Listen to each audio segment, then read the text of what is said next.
গতকালকেও দেখলাম, পরশুদিনও দেখলাম, হাজার হাজার মুসলমানেরা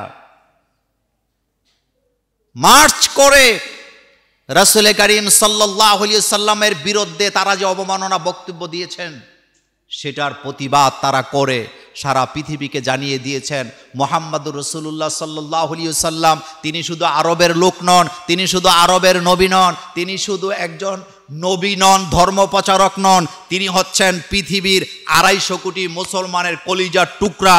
আমার আব্বাকে মাকে গালি দিলে বরদাস্ত করতে পারি, আমার নবীকে গালি দিলে বরদাস্ত করতে পারি না। যোগে যোগে সময়ে সময়ে ভারতের কিছু নাডারা আমার নবী মুহাম্মদ সাল্লাল্লাহু আলাইহি ওয়াসাল্লামকে নিয়ে বাজে কথা বলেছেন, আর এই বাজে কথার সাথে আমার দেশের কিছু রবীন্দ্রনাথের প্রেতাত্মারা সুর মিলিয়ে আমার রাসূলের চরিত্র নিয়ে বাজে কথা বলেছে। রাসূলের বিয়ে নিয়ে তারা ব্যঙ্গ করেছে, রাসূলের এতিমত্ব নিয়ে তারা ব্যঙ্গ করেছেন, আল্লাহ রাসূলের লালিত পালিত বিষয় নিয়ে কথা বলেছেন, আম্মাজান আয়েশা সিদ্দিকা রাদিয়াল্লাহু তাআলা আনহার বিয়ে নিয়ে তারা কটূক্তি করেছেন, আম্মাজান খাদিজা রাদিয়াল্লাহু তাআলা আনহার ব্যবসা নিয়ে তারা কটূক্তি করে বুঝিয়ে দিয়েছেন তারা কোন ধর্মের কোনো না কোনো ধর্মকে লালন পালন করে হৃদয়ের ভিতরে ইসলামের ভিতরে আঘাত দিতে চায়, অথচ তাদের জন্ম হয়েছে কোনো না কোনো মুসলমানের ঘরে। কিন্তু আপনারা বলেন তো, বাংলাদেশের কোন হিন্দু কি বলছে যে আমার বাড়িতে আক্রমণ হয়েছে বা মন্দিরে আক্রমণ হয়েছে, এরকম বলছে? বাংলাদেশের হিন্দুরা বলছে আমাদের মন্দিরগুলা মায়ের পেটে ছিল।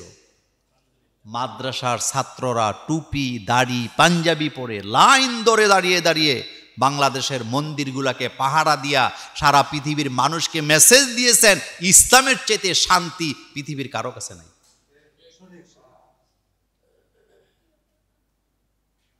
বললে আর কিছু বাকি থাকে? কিচ্ছু বাকি থাকে না। বিশ্বের ব্যাখ্যা কি? তারা বলতেছে কোরআন হাদিসের কোথাও নাকি রাসূলুল্লাহ সাল্লাল্লাহু আলাইহি ওয়াসাল্লামকে বিশ্ব নবী বলা হয় না, অথচ তারাই আবার নবীর জন্য নাকি খুব জীবন দেয়। এখন তারা বলতেছে না বিশ্ব নবী বলা যাবে না। তো তোর মাথায় কি বেটা গোবর ঢুকছে? আচ্ছা, এখন আল্লাহ কি বলতেছেন? আচ্ছা, কোরআনের কথা আছে কিনা দেখেন। তারা বলল কি যে কোরআন হাদিসে বিশ্ব নবী কথাটা কি নাই। এখন আপনি দেখেন আল্লাহ কোরআনে বলছেন অরফানা লাকা যিকরাক আলাম নাশরাহ লাকা সাদরাক ওয়া ওয়াদানা আনকা বিজরাক আল্লাযী আনকাদা যহরাক অরফানা লাকা যিকরাক। অরফানা লাকা যিকরাক, আল্লাহ বলতেছেন হাবিব আপনার জিকির হবে না, মহাবিশ্বে 1 ইঞ্চি জায়গা বাকি থাকবে না। এর চাইতে স্পষ্ট দলিল আমার নবী যে বিশ্ব নবী, এর চাইতে স্পষ্ট দলিল আর কিচ্ছু নেই। আমার নবী কি আঞ্চলিক নবী না বিশ্ব নবী? আমার নবী কি কোনো গোত্রের নবী না বিশ্ব নবী? আল্লাহ নিজেই বলছেন ওয়ামা আরসালনাকা ইল্লা রাহমাতাল লিল আলামিন। এটাও দলিল পেশ করে নবী গো, আমি আপনাকে বিশ্ব জাহানের জন্য আপনাকে রহমত করে দুনিয়াতে পাঠিয়েছি। এখানেও দলিল হলো আমার নবী আঞ্চলিক নবী নয়, আমার নবী হচ্ছেন বিশ্ব নবী। পৃথিবীতে যত নবীর আগমন ঘটছে তারা কোনো গোত্রের নবী অথবা তারা কোনো নির্দিষ্ট যুগের নবী, কিন্তু আমার নবী কোনো যুগেরও নয়, আমার নবী কোনো নির্দিষ্ট কাউমেরও নয়, আমার নবী সারা পৃথিবীর মানুষের নবী। আপনার আমার নবী শুধু মুসলমানের নবী নয়, কথা কি বুঝতেছেন? আপনার আমার নবী শুধু মুসলমানের, ভুল কথা। আল্লাহ কোরআনে বলছেন সারা পৃথিবীর মানুষের জন্য আমি আপনাকে রহমত করে পাঠিয়েছি। আপনি হচ্ছেন বিশ্ব নবী, আপনার নবুয়তের কোনো মেয়াদকাল নাই। আপনি কিয়ামতের আগেও নবী, কিয়ামতের পরেও নবী। আমি জান্নাতকে উদ্বোধন করব আপনাকে দিয়া, কিয়ামতের ময়দানে কোনো নবীর কথায় আমি বিচার ফয়সালা শুরু করব না। আপনি সুপারিশ করবেন, আমি আপনার সুপারিশের ভিত্তিতে বিচার শুরু করব। এটা বুঝো না কেন? তুমি বুঝো না কারণ তোমার মগজের ভিতরে জিলাপি। মগজে কি? বিশ্বাস করেন ছোটবেলা বুঝতাম না। মসজিদে জুমার দিন যাই আগে দেখতাম বারান্দার মধ্যে সিন্নি টিন্নি জিলাপি টিলাপি আছে কিনা। যেদিন এটা দেখতাম মনের মধ্যে আনন্দ নিয়েই পড়তাম জুমার নামাজ। কিন্তু যেদিন দেখতাম না মনে মনে ভাবতাম হায় হায় কিত্তাম এলাম। রাসূল করিম সাল্লাল্লাহু আলাইহি ওয়াসাল্লাম তার জীবনে তিনি একবারও মানুষের বাড়িতে খতম পড়ছে? এত আস্তে বললে হবে? আপনারা কি এরকম শুনছেন? আল্লাহ রাসূল কি কোনোদিন 40-60 দিনের দাওয়াত খাইছে? এগুলো করার জন্য রাসূল আসছে? মসজিদে নববীতে আল্লাহ রাসূল খুতবা দিতেন, তিনি তখন প্রেসিডেন্ট। আল্লাহ রাসূল মসজিদে নববীর ভিতরে জুমার নামাজের পরে সিন্নির আর জিলাপির আয়োজন করেন নাই, বরং মসজিদে একটা জায়গায় ছিল যেটাকে বলা হয় মাজলিসে শুরা। প্রত্যেক জুমার দিন আল্লাহ রাসূল সেখানে বসতেন, যত বিচার আচার তিনি সেই জায়গায় বসে করতেন এবং রাষ্ট্রীয় সিদ্ধান্ত ওই জায়গা থেকে দিতেন। এটার দ্বারা প্রমাণ হয় মসজিদ শুধুমাত্র জিলাপি খাওয়াবার জন্য আসে নাই। এটা কখনো আমাদের আমাদের উদ্দেশ্য হতে পারে না, বরং এই মসজিদ থেকেই রাষ্ট্রের কল্যাণ কামনা করতে হবে। মসজিদে নববীর ভিতরে একটা জায়গা আছে, জায়গাটার নামই মাজলিসে শোরা। মাজলিসে শোরা, যেখানে বসে কি করা হইতো? আমাদের মসজিদে আসেন এগুলা? মসজিদের ভিতরে বিচার আচারের কথা বলে সর্দাররা ফতুয়া দেয়, মসজিদের রাজনীতি নাই। তো তুই রাজনীতি বুঝিস নি বেটা? তাহলে আমার নবী কি আঞ্চলিক নবী না বিশ্ব নবী? কোন সন্দেহ? আমার নবী কি যুগের নবী না আবহমান কাল ধরে নবী? আমার নবী কি কোনো নির্দিষ্ট জাতির নবী? আল্লাহ রাসূল সাল্লাল্লাহু আলাইহি ওয়াসাল্লাম তিনি কিন্তু কুরাইশদের নবী ছিলেন না। আপনি কোরআন হাদিসের কোথাও দেখাতে পারবেন না যে রাসূলুল্লাহ সাল্লাল্লাহু আলাইহি ওয়াসাল্লাম শুধু কুরাইশদের নবী।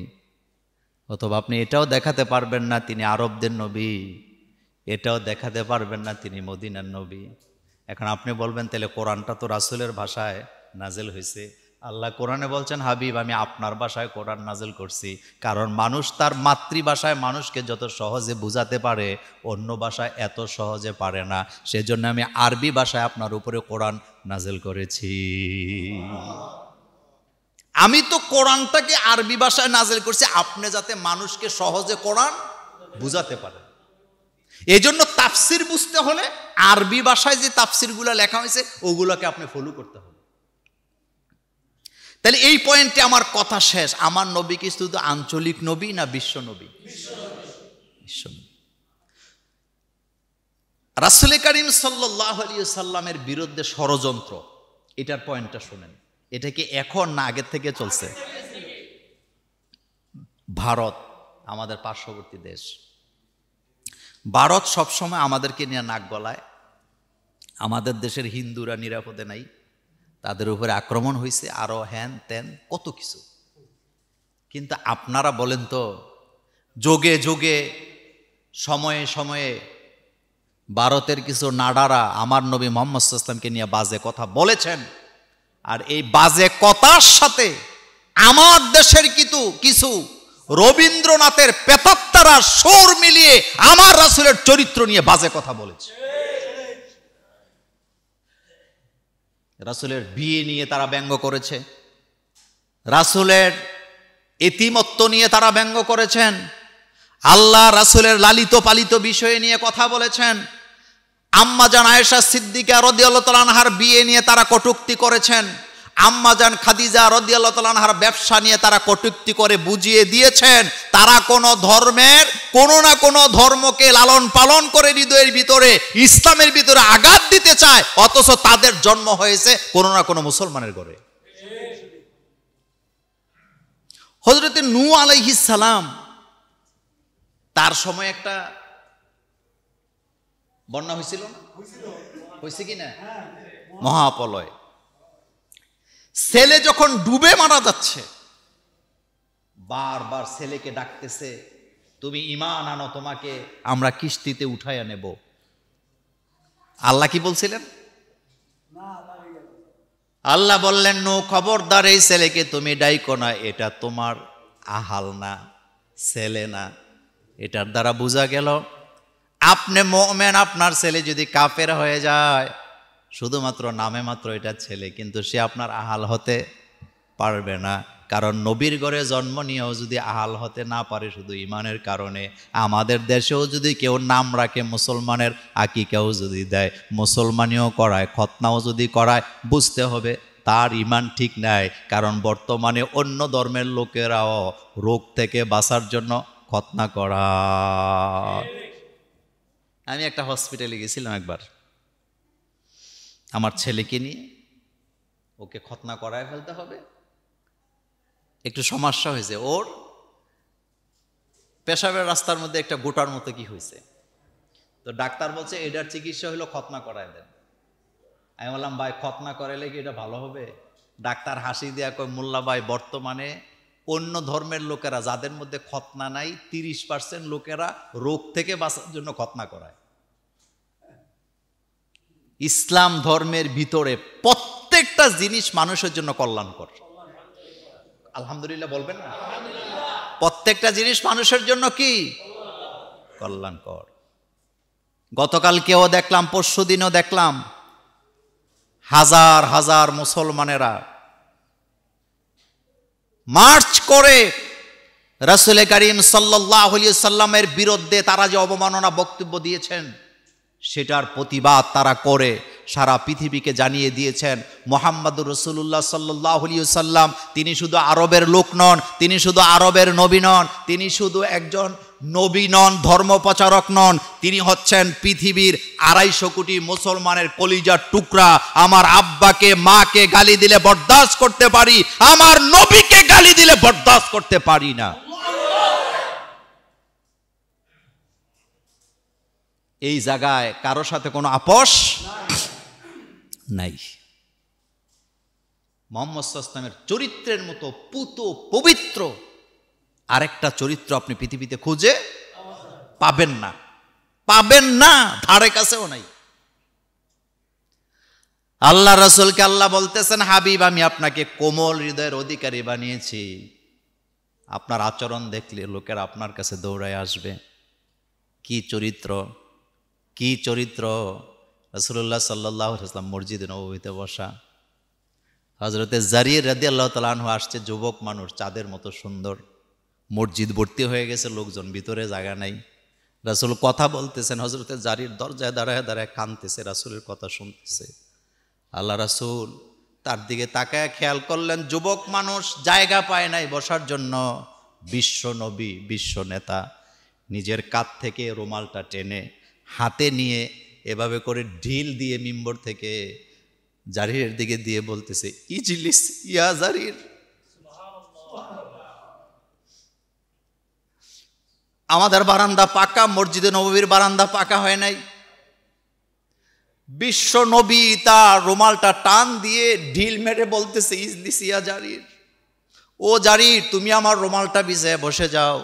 হযরত জারির রুমালটা নিয়ে বুকে লাগায় বলতেছে, ইয়া রাসূলুল্লাহ সাল্লাল্লাহু আলাইহি ওয়াসাল্লাম, আপনাকে আমার জীবনের চেয়ে, আমার মা বাপের জীবনের চেয়ে বেশি ভালোবাসি। বিশ্ব নবীর রুমাল বিছায় বসার ক্ষমতা আমার নাই। ইয়া রাসূলুল্লাহ সাল্লাল্লাহু আলাইহি ওয়াসাল্লাম, আমি যুবক মানুষ, আপনি আমাকে এত মর্যাদা দিলেন, আমার কলিজা ঠান্ডা হয়ে গেছে। আমি আল্লাহর কাছে দোয়া করি, আল্লাহ যেন আপনার মর্যাদা আরো বাড়ায়া দেয়। এই কথার দ্বারা আপনি কি বুঝলেন? আমার নবী এত বড় একজন মানুষ হওয়ার পরেও মানুষের প্রতি কি হৃদয়, কি ভালোবাসা। এই হৃদয় আর ভালোবাসা দেখে লোকেরা দলে দলে কালিমা পড়ে মুসলমান হয়েছে।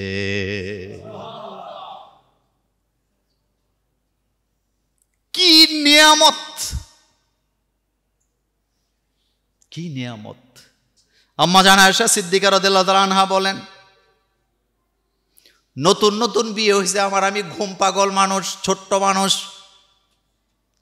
সকালবেলা আল্লাহর রাসূল আমাকে বলে গেছে, আয়েশা রে, রাষ্ট্রীয় কাজের কাজ আজকে অনেক ঝামেলা বেশি হবে, সারা দিন আমি বাসায় ফিরবো না, রাতের বেলা আসবো, তুমি আমার জন্য রুটি বানায় রেখো, একসাথে বসে রাতের খাবার খাইয়া ঘুমাতে যাব। মা আয়েশা বলে, সন্ধ্যার পরে আমি আটার খামির একসাথে করে আমি এটাকে মাখাইয়া খামির করতে করতে করতে করতে এই পর্যায়ে আমার ঘুম চলে আসছে, আমি কাইত হইয়া ঘুমায় গেছি, আমার খবর নাই, দুইটা বকরির বাচ্চা এসে ওই খামিরগুলা খেয়ে ফেলেছে, আমি ঘুমায় আসি, জানি না কখন যেন বিশ্বনবী ঘরের ভিতরে এসে নিজের হাতে আটা নিয়া খামির বানায়া রুটি বানায়া তরকারি রান্না করে আমার গালের মধ্যে চিমটা দিয়ে বলতেছে, আয়েশা, তোমার স্বামী তোমার জন্য খাবার রেডি করেছে, উঠো একসাথে খাবো। আপনি যত বড় মাতাব্বর হন, সর্দার হন, চাপাবাজ হন, মাস্টার হন, ডিগ্রিদারি লোক হন, এই জায়গায় আপনি ফেল। কথা বলেন না কে? এই জায়গায় আপনি ফেল, 100% ফেল আপনি। আমিও ফেল। আল্লাহ রাসূল যখন গালে চিমটি দিয়ে বলছে, তোমার স্বামী তোমার কাছে খাবার নিয়ে হাজির, মা আয়েশা বলেন, আমি লাফ দিয়ে উঠে বিশ্বনবীর কোমরে জড়ায়া ধরলাম, কানতে কানতে বললাম, কাঁপতেছিলাম আর বললাম, ইয়া রাসূলুল্লাহ সাল্লাল্লাহু আলাইহি ওয়াসাল্লাম, আপনি অর্ডার দিয়ে গেছেন রুটি বানায় রাখার জন্য, ঘুমের কারণে পারি নাই, আমার বেয়াদবি হয়ে গেছে, মাফ করে দেন। আল্লাহ রাসূল আমাকে পেছন থেকে মাথায় হাত দিয়ে বলতেছে, আয়েশা রে, বিশ্ব নবী এখন তোমার সামনে দাঁড়ানো না, বরং এখন যেই লোকটা তোমার সামনে দাঁড়ানো এটা তোমার স্বামী, এটা তোমার স্বামী। রাসূল বলতেছে, আয়েশা, আমি যখন ঘরে ঢুকে দুইটা বকরির বাচ্চাকে দেখলাম জাবর কাটতেছে, তখন আমি বুঝে গেছি তুমি খামির করেছিলে, এরা খেয়ে ফেলাইছে, কিন্তু তোমার ঘুম আমি নষ্ট করতে চাই নাই, সেজন্য যত পরিশ্রম বাইরে করেছি আমি রুটি বানাইয়া আমি তোমার জন্য হাজির করলাম, যাতে তোমার কষ্ট না হয়।